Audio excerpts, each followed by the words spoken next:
Oktyabrın 10-da Azərbaycan Milli Elmlər Akademiyasının 80 illik yubileyi münasibətilə tədbir keçirilib. Tədbir iştirakçıları Ulu Öndər Heydər Əliyevin Mərkəzi Elmi Kitabxananın foyesindəki büstü önünə gül dəstələri düzüb, ümumilli liderin əziz xatirəsini ehtiramla yad ediblər. Daha sonra Mərkəzi Elmi Kitabxananın sərgi salonu Akademiklər zalına baxış keçirilib. Kitabxananın Heydər Əliyev və Azərbaycan Dövlətçiliyi şöbəsinin iş fəaliyyəti ilə tanış olunub.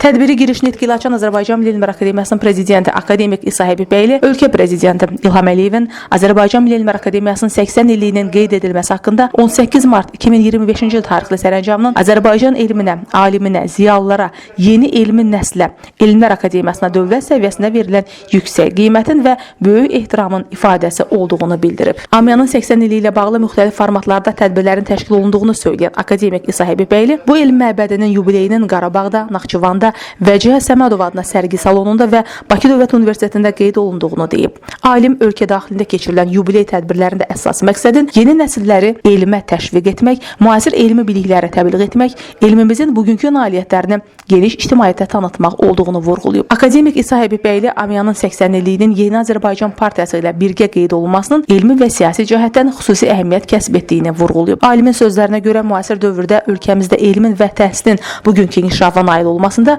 Ulu Öndər Heydər Əliyevin əvəzsiz xidmətləri olub. Ölkəmizin qalib lideri Prezident İlham Əliyevin rəhbərliyi altında 20 ildən artıq dövrü əhatə edən bir müddətdə Azərbaycanda bütün sahələrdə olduğu kimi Azərbaycan Milli Elmlər Akademiyası da islahatlar və yenilənmə mərhələsini yaşayır. Sonra Yeni Azərbaycan Partiyası sədrinin müavini, mərkəzi aparatın rəhbəri Tahir Budağov çıxış edərək bildirib ki, AMIA-nın fəaliyyətinin mühüm istiqamətlərindən biri milli dövlətçilik ideologiyasının elmi əsaslarının formalaşdırılması, Azərbaycançılıq məfkurəsinin təbliği və cəmiyyətdə milli həmrəyliyin möhkəmləndirilməsidir. Onun sözlərinə görə akademiyanın alimləri, ziyalıları yalnız elmi nailiyyətləri ilə deyil, həm də ictimai düşüncənin formalaşmasında, gənc nəslin milli dəyərlər ruhunda tərbiyəsində böyük məsuliyyət daşıyırlar.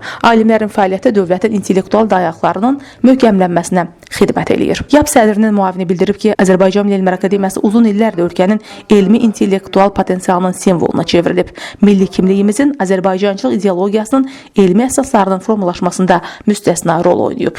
Tahir Budağov çıxışının sonunda AMIA-nın 80 illik yubileyi münasibətilə bütün elm adamlarını təbrik edib, onlara yeni nailiyyətlər arzulayıb. Tədbirdə Azərbaycan Milli Elmlər Akademiyası Rəyasət Heyəti aparatının İctimaiyyət Əlaqələr, Mətbuat və İnformasiya şöbəsinin müdir müavini İlham Aliyev və Nəsimə adına Dilçilik İnstitutunun Gənc Alim və Mütəxəssislər Şurasının sədri Arzu İskəndərzadə çıxış edərək, bugün Azərbaycan Prezidenti İlham Əliyevin liderliyində öz inkişafının ən parlaq dövrünü yaşadığını bildiriblər. Daha sonra YAP sıralarına qəbul olunan AMIA əməkdaşlarına üzvlük vəsiqələri təqdim edilib. Leyli Naimin qızı, Fərid Həşimov, Elm TV.